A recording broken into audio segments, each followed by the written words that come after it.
So personality tests have exploded in popularity over the last few years, whether it is more mainstream stuff like the Myers-Briggs test or more fun, BuzzFeed type stuff like which two characters from The Good Place are you?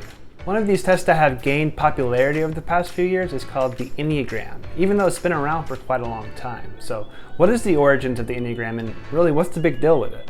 So that's kind of actually a complicated thing. This is my friend Wes. He's a marriage and family therapist who specializes on the Enneagram. I refer to him as the Enneagram Guru. The actual symbol itself dates back about 2,500 years to the Greeks and Babylonians. They used the symbol itself, and they kind of use it for a numerical type of system. We don't know exactly what for. And when it comes to Enneagram, there's two different parts. There's the actual symbol, and then there's this idea of there being 9 basic personality types. This is a symbol that Wes is referring to here, combined with the 9 Enneagram types. It's a lot to go into here, so I'm going to post a separate video with the full interview from Wes to go into more detail there. That concept kind of came about in around the 5th century. A guy by the name of Evagrius kind of came up with this idea of there being vices. A lot of people have heard of the 7 deadly sins. That kind of came out of this Evagrius character. But when it comes to the symbol actually popped back up around 1900 in Russia by a guy by the name of George Gurdjieff. He was a philosopher. He was someone who kind of found the symbol and taught it actually as a path of self-actualization.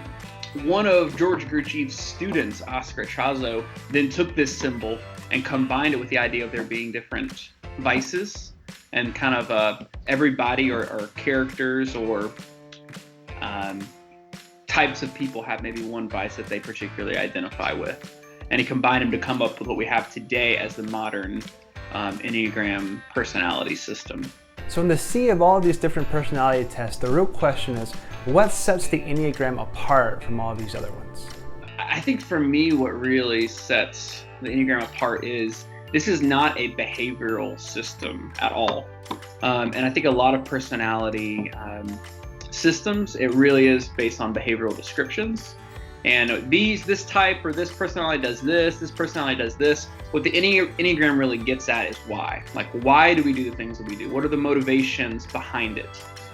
Within each type, again, there's these 9 basic types, but within it, there's so much variation, which I think speaks to just how complex and dynamic we are as people. And I think I just really appreciate that allowance in this system. With the Enneagram, there is a clear kind of idea of these are maybe some of your default patterns, your default ways of engaging with the world and the people around you. And while these defaults may never change,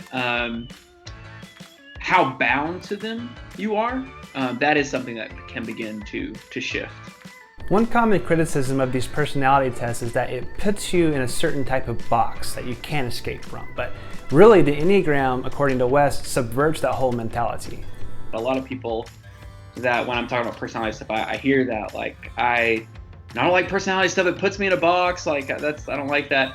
And I read one time talking about the Enneagram, something that really stuck with me. And it says the Enneagram doesn't put you in a box. It shows you the box you're already in and how to get out. And I think that really does capture something that's very true about this system. So we've seen a little bit of the history of the Enneagram, and we've seen what kind of sets it apart from other personality tests. But at the end of the day, what's the real allure of this personality test? I think for me, as far as the allure of the Enneagram, it's really something that for me was never intended to be a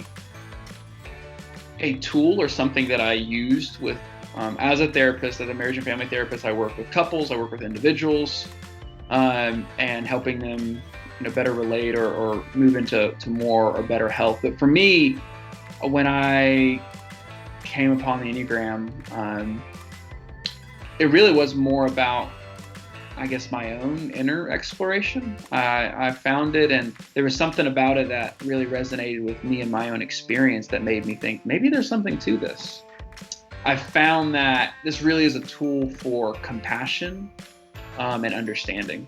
Because when we understand ourselves, and we understand other people, we then can move in with compassion. People do stuff all the time that we're like, oh my gosh, that drives me up a wall.